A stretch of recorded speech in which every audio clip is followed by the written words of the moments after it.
Венци Гичев, състезател на Ахилой след победата с 5-2 над Стрела Дъбник. Коментарът е за тази среща от първи кръг на регионална група.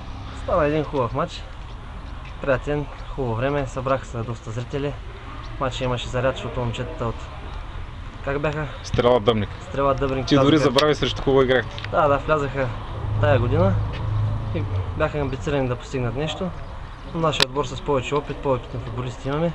Малко сгрешихме пред гола няколко пъти, но накрая всичко закономерно стои на мястото. Победата мисля, че е заслужена. Но те поведоха с 1-0 при този резултат. Вярваш ли, че имате шанс да ги обърнете и да... Да, уверен бях в нашия отбор, защото и преди техния гол изтървахме 2-3 положения. Всичко беше просто въпрос на време, кога ще се реализираме положението. Играхте без твърди титуляри, като Милен Георгиев, Миро Косев, който още не е дебютирал, Пламен Крумов. Можем ли да твърдим, че сте играли с резервите? Милен Георгиев, той още е на проби в нашия отбор. Още на проби? Да, той още не е вписан в колектива.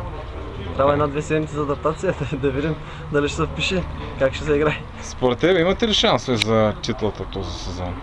Според мен да, с тези футболисти, преди малко се шегувах, с футболисти като Милен, Пламен, Миро Косев, ако дойдат, класата става много голяма, защото те не са футболисти за тази група. Те са футболисти за... Но конкуренцията за титулярните места ще стане още по-голяма. Притесняваш ли се за твоето място в стартовия състав? Не се притесняваме да остана резерва, важното е отбора да побеждава. И така. И да е щастлив изпълнителният директор. Да. Добре, това е най-важното. благодаря ти.